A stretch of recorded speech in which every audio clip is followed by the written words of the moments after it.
يقول السائل ما صحة قول رب إني لا أسألك رد القضاء ولكني أسألك اللطف فيه؟ ثانيا كيف تحمل أحاديث الرسول صلى الله عليه وسلم بزيادة العمر وقد قدر؟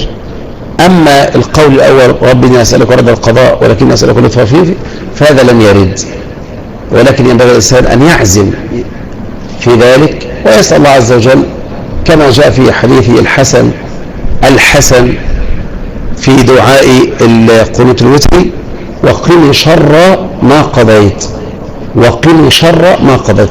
فالنبي قال وقني شر ما قضيت، ما قال لا أسألك رد القضاء. النبي قال قني شر ما قضيت ولكن أسألك لطف فيه. فليعزم الواحد في المسألة ويسأل الله عز وجل الخير. نعم. أما كيف نحمل حديث النبي في زيادة العمر كصلة الرحم فإنها تزيد في العمر وتبارك في الرزق، كيف وقد قدر العمر؟ نقول هذا العمر مقدر تقديرا معلقا، أي مثلا قدر الله للإنسان أن يعيش 90 سنة، منها 70 هذا أصل عمري، ومنها 20 معلقة على صلة الله بقدر الله عز وجل، لكن بعض هذا القدر معلق على فعل الطاعة وهو صلة الرحم، فقدر الله عز وجل صلة الرحم. هذا قول.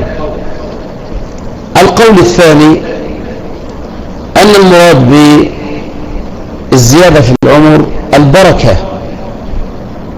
فإن من وصل رحمه يبارك له في عمره فيعمل في 70 سنة ما يفعله غيره في 170 سنة، فيكون قد زاد عمره زيادة معنوية، أي يبارك له في العمر، حتى إنه لا يعمل في هذا العمر ما يفعله غيره في أضعاف عمره.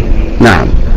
وأما قول الله سبحانه وتعالى لكل أجل كتاب يمحو الله ما يشاء ويثبت، فهذا الصحيح أنه في الشرائع، لأن الله عز وجل ذكر قبلها الرسل: وقد أرسلنا رسلا من قبلك وجعلنا لهم أزواجا وذرية وما كان رسول أن يأتي إلا بإذن الله، لكل أجل كتاب يمحو الله ما يشاء ويثبت، أي من الشرائع، كما رجحه ابن أبي العز الحنفي رحمه الله تعالى.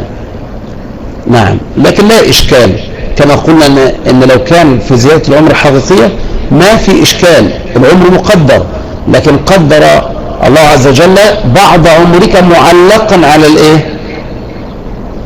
معلقا على البر، كما يعلق القدر على دعائك.